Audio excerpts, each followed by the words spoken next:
Hello there, Redcoat here, and it's time for another little chat on stylized expression, also known as art. Previously, we defined art as that very phrase, stylized expression, and we've explored the two parts of that phrase, style and expression, in previous talks. Now, we're going to, before moving on to another portion of stylized expression, which, in so much as it is ephemeral, is not actually expressed in the definition. Before we get there, we have to explore the style and expression, and specifically their relationship to each other. So let's go ahead and dig in there. The basic concept is that while style and expression can exist in equal measure and can both be equally great within a particular piece, it is with some difficulty that that can be achieved. Generally speaking, if one increases the style of a piece, they decrease the clarity of that piece's expression. And I say this as a statement of in generality. The profession of artist is specifically navigating this dichotomy and learning how to produce pieces that are sufficiently stylish to draw and compel users to interact with them and express something of worth with clarity, or at least some amount of clarity. And so, if we're looking at it from that statement, I mean, we've basically made the statement. So, what's a concept of something that leans so heavily in the direction of style that it barely expresses anything at all? I dare say it might even express nothing. The example of this is certain forms of abstract art.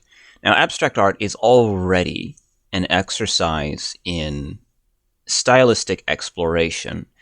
It is more about the techniques employed to create the art than necessarily what the art is representing or saying. Take, for instance, a piece of art that is a bunch of different colors dotted onto a blank canvas.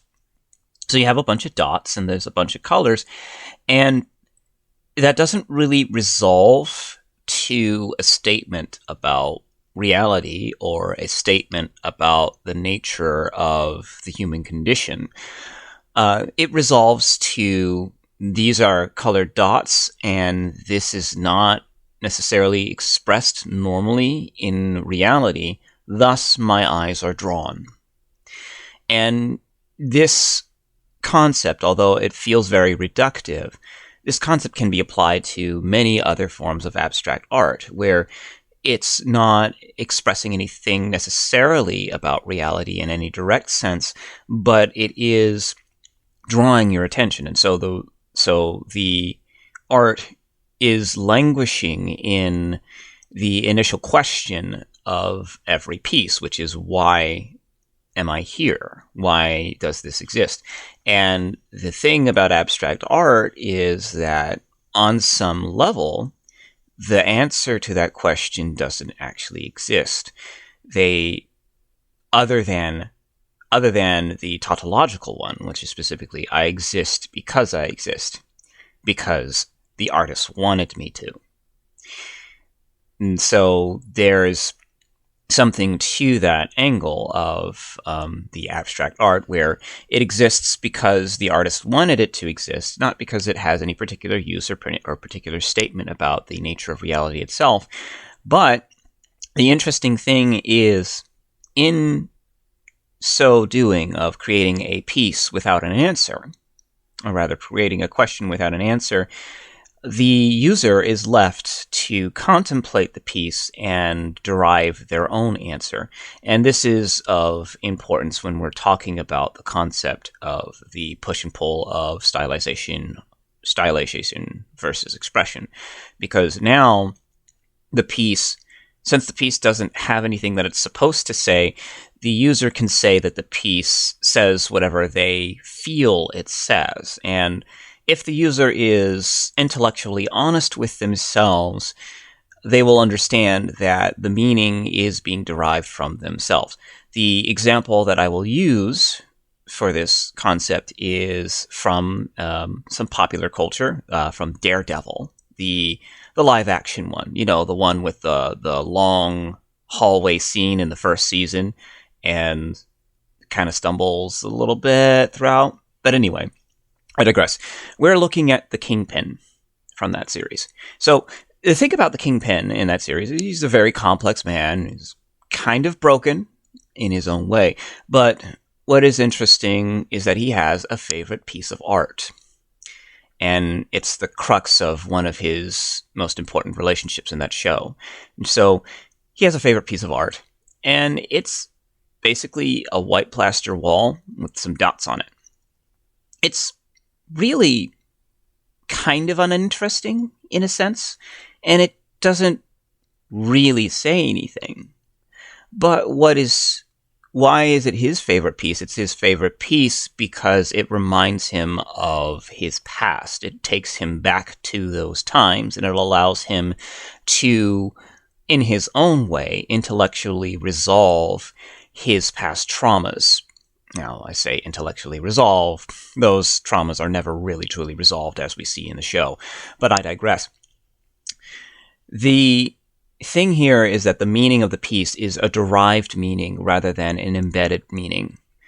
And this is important when one is talking about the nature of, whether the art is good or bad, but that is something that we will wait on explaining until another time. But this is a relationship that comes from a piece that is focused primarily on individualization. Because, to be sure, there aren't very many artistic pieces that are basically just a plastered wall hung up in a museum. And so it is individualized in that way. Although that's more of a trick, in my opinion. Basically, whoever was selling that thing was very good at that flim-flam. Basically saying, well, it means this, and it means that, and it means this, and it means that, and you should pay me 6 figures for this thing. But I digress.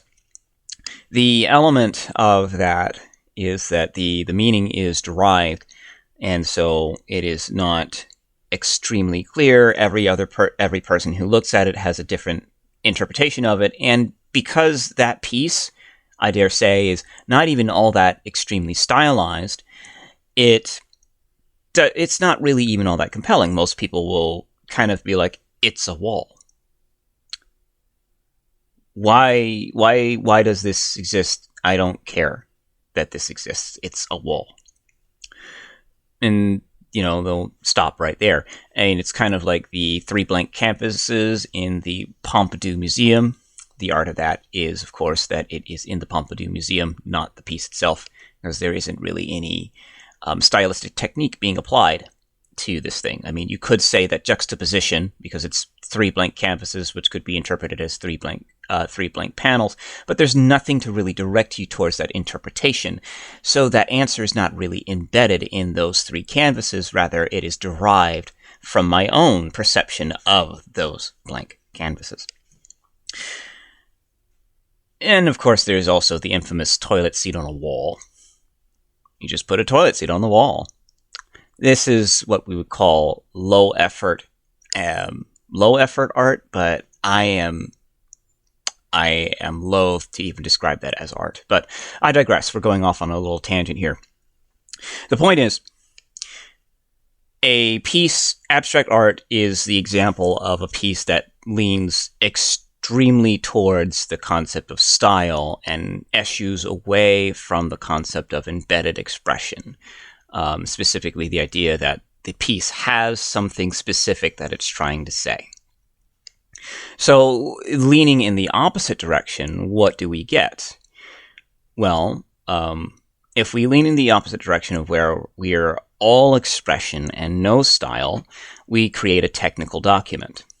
And the whole deal being that it is nearly impossible, I say not entirely impossible, but if the technical document is done well, it is nearly impossible to interpret it as anything other than what it says it is.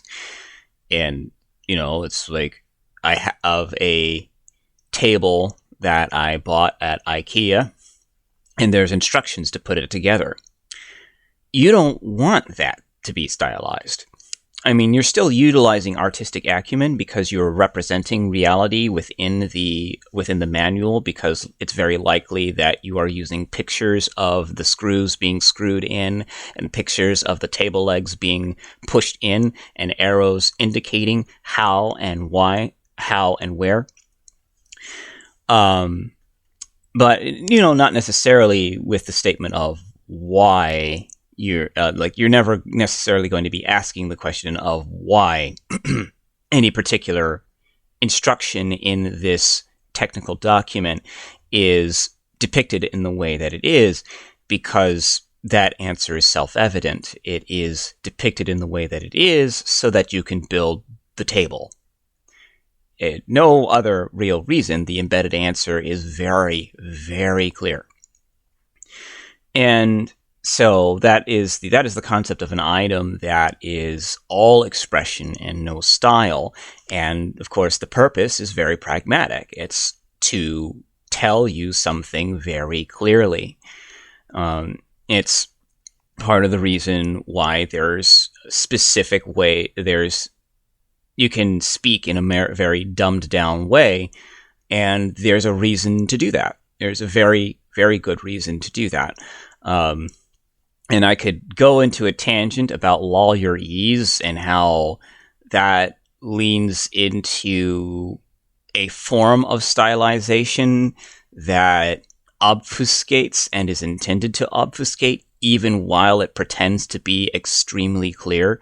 But that's more of a personal gripe I have. So I'm just kind of leave that there and say that if you're gonna do agreements, just do them in plain text.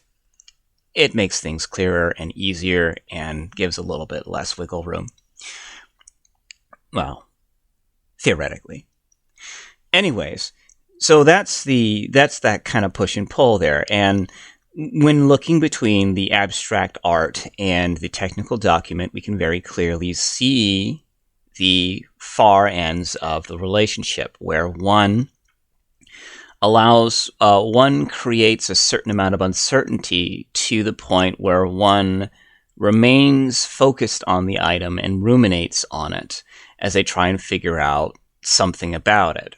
Why it's there, what makes it tick, what makes it compelling, or, to repeat the question, why is it there? Whereas, conversely, the technical document, it tells you exactly what it is. It is what it is on the tin, and it's going to do what it does, and then you're kind of done with it. And so that also elucidates why you need both when you are working with art, where the style encourages the user, or the viewer in this case, to linger on the piece and to contemplate it, because the style in general will obfuscate elements of the expression such that it becomes a riddle. It becomes a little bit of a game as you're trying to figure out, well, what is this saying about things? It's not presented in a normal manner, so there must be some reason that they've done it this way.